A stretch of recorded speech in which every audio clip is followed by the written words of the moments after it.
कल्पना कीजिए एक ऐसे पत्थर के अजगर की जो हजारों किलोमीटर तक पहाड़ों की चोटियों पर रेंग रहा है। एक ऐसा ढांचा जिसे चांद से देखने का दावा तो किया गया, लेकिन जिसकी असली हकीकत उन पत्थरों के नीचे दबी चीखों में छिपी है। ये सिर्फ एक दीवार नहीं है, ये इंसानी जुनून, बेहिसाब दौलत और लाखों जिंदगियों की कुर्बानी से लिखी गई एक खामोश दास्तान है। जिसे दुनिया the great wall of China के नाम से जानती है, वो असल में दुनिया का सबसे बड़ा कब्रिस्तान है। 21,196 किलोमीटर की ये लंबाई, जो कश्मीर से कन्याकुमारी तक के 3 चक्करों के बराबर है, अपने सीने में ऐसे राज छुपाए हुए है जिन्हें जानने के बाद इस अजूबे को देखने का आपका नजरिया हमेशा के लिए बदल जाएगा। इस कहानी की शुरुआत आज से लगभग 2300 साल पहले हुई थी। चीन के लोग सभ्य थे, खेती करते थे और शांति से रहना चाहते थे, लेकिन उनके उत्तर में बसी थी एक ऐसी ताकत जिससे पूरा चीन खौफ खाता था। वो थे मंगोलिया और मंचूरिया के निडर खानाबदोश कबीले। ये लोग घुड़सवारी में माहिर थे और बिजली की रफ्तार से हमला करके चीन के शहरों को लूट लिया करते थे। जब भूख और जरूरतें बढ़ीं तो ये हमले तबाही में बदल गए।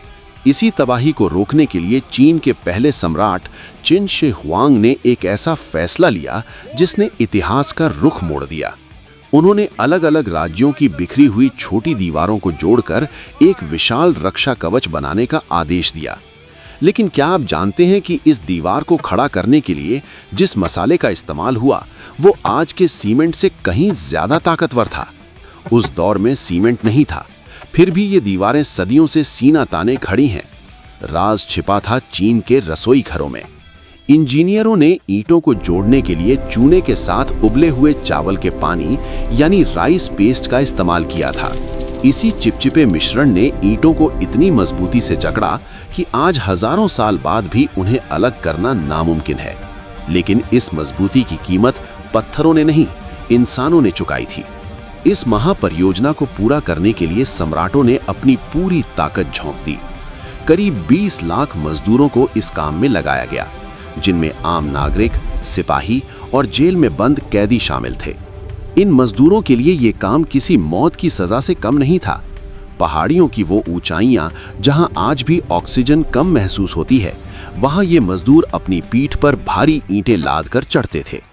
गर्मियों में 43 डिग्री की झुलसा देने वाली गर्मी और सर्दियों में हड्डियों को जमा देने वाली बर्फबारी। इन मजदूरों के पास ना तो पेट भर खाना था और ना ही आराम का वक्त। वे दिन में 16 से 18 घंटे काम करते थे। नतीजा वही हुआ जिसका डर था। भूख, बीमारी और थकान से मजदूर मरने लगे। आंकड़ों के मुताबिक इस दीवार को बनाने में करीब 4 लाख से 10 लाख लोगों ने अपनी जान गंवाई। खौफनाक बात तो यह है कि जो मजदूर काम करते करते मर जाते, उन्हें सम्मान के साथ दफनाने का वक्त किसी के पास नहीं था। उन्हें वहीं दीवार के नीचे या उसके पास गड्ढे खोदकर दफना दिया जाता था। इसीलिए आज भी कई लोग इस दीवार को श्रापित मानते हैं, क्योंकि इसकी हर ईंट के नीचे शायद एक इंसान की रूह दफन है। इतनी कुर्बानियों के बाद तैयार हुई ये दीवार इंजीनियरिंग का एक नायाब नमूना थी। इसमें हर 100 मीटर की दूरी पर ऊंचे वॉच टावर बनाए गए थे। इन टावरों पर तैनात सैनिक दिन में झंडा फहराकर और रात में आग जलाकर दुश्मन के आने का सिग्नल देते थे। दीवार की चौड़ाई इतनी रखी गई थी कि एक साथ 5 घुड़सवार या 10 पैदल सैनिक इस पर दौड़ सकें, ताकि खतरे वाली जगह पर फौरन पहुंचा जा सके। इसमें ऐसी गुप्त सुरंगें भी थीं जिनके रास्ते सिर्फ चीनी सैनिकों को पता थे, जिससे वे पलक झपकते ही गायब हो जाते या दुश्मन के पीछे पहुंच जाते थे। मगर इतना सब करने के बाद भी क्या ये दीवार वाकई चीन को बचा पाई? इतिहास का सबसे बड़ा सच यही है कि इतनी विशाल दीवार भी एक फेल्ड प्रोजेक्ट साबित हुई। 13वीं सदी में जब चंगेज खान का कहर टूटा तो ये दीवार उसे रोक नहीं सकी। मंगोलों ने या तो दीवार के कमजोर हिस्सों को ढूंढ निकाला या फिर रक्षकों को रिश्वत देकर रास्ता बना लिया। साल 1550 में भी मंगोलों ने इसे पार कर बीजिंग में तबाही मचाई।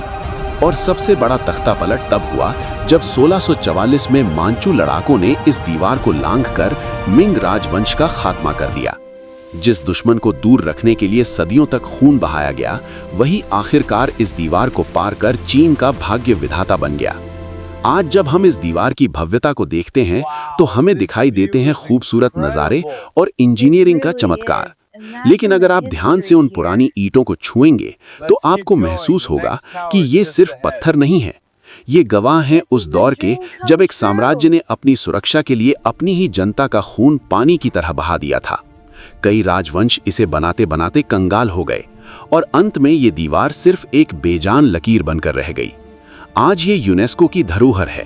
करोड़ों सैलानी यहाँ आते हैं, लेकिन इसकी असलियत उन गुमनाम मजदूरों की हड्डियों में छिपी है जो आज भी इसके आधार में दफन हैं। The great wall of China हमें एक कड़वा सबक सिखाती है। दीवारें चाहे कितनी भी ऊंची और मजबूत क्यों न हों, वे तब तक किसी की रक्षा नहीं कर सकती जब तक उनके पीछे खड़े होने वाले लोग और नीतियां अटूट न हों। ये पत्थर का ड्रैगन आज भी खड़ा है, एक ऐसी सुरक्षा का प्रतीक जो कभी मुकम्मल नहीं हो पाई, और एक ऐसे बलिदान की याद दिलाता है जिसकी कीमत का अंदाजा लगाना नामुमकिन है। अंत में ये दीवार हमें याद दिलाती है कि इंसानी जुनून पहाड़ों को तो झुका सकता है, लेकिन वो वक्त की मार और नियति के खेल को कभी नहीं रोक सकता।